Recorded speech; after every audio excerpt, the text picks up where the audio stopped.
ഈ ചായ കച്ചവടം നടത്തിയിട്ട് ഉന്നതിയിലെത്തിയ രണ്ടു കൂട്ടരേ ഉള്ളൂ. ഒന്ന് പ്രധാനമന്ത്രി നരേന്ദ്രമോദിയും, പിന്നെ ഒന്ന് നാദാപുരത്തുകാര്. ഈ നാദാപുരം വടകര പ്രദേശത്ത് പോയി നോക്കിയാല് നിങ്ങളവിടെ നോക്കിക്കോളൂ, ഇവിടെ ഒരു 10ാം ക്ലാസ് പോലും പഠിക്കാത്ത ആളുകളായിരിക്കും. എല്ലാവരും വലിയ വീടും വലിയ ബെൻസ് കാറും ഒക്കെ ഉണ്ട്. UAE മൊത്തം ആരാണ്? റെസ്റ്റോറന്റ്, ചായ കച്ചവടം.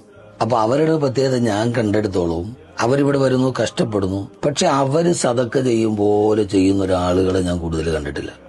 ബാക്കി എല്ലായിടത്തും കൊടുക്കുന്നവരില്ല എന്നല്ല, അവർക്കറിയാം അവർ വന്ന വഴി, അവരുടെ കഷ്ടപ്പാട്, അവരിൽ ഒന്നും ഉണ്ടായിരുന്നില്ല, നല്ല വീടുണ്ടെന്ന്. ഒരു ഭൂരിഭാഗം ആളുകളെ നമ്മളിപ്പോ ഓരോ സ്റ്റേജിൽ പോകുമ്പോൾ അറിയാലോ, അവിടെ ഒരു വകുത് കടന്നാല് അവര് ദുബൈയിലോ ഇപ്പൊ ഖത്തറിലോ ആയിരിക്കും, അപ്പോഴേ മാലിലെ ബസറിനോടോ ഖത്തീബിനോടോ എന്റെ 1 ലക്ഷം ഞാൻ കൊണ്ടുവന്ന് തന്നേക്കാം. അവരവിടെ നിന്ന് പറഞ്ഞാൽ അത് പാർട്ടിസിപ്പേഷൻ ആവും. ഇപ്പൊ ഹംദാൻ ഫൗണ്ടേഷൻ ആദ്യ നാളുകളിലൊക്കെ ഞാൻ സമീപിച്ച ധാരാളം ആളുകളുണ്ട്. പക്ഷെ കൊടുക്കുന്ന കാര്യത്തിൽ അവരുടെ ഒരു മനസ്സ് എടുത്തു പറയേണ്ടതിനാണ്.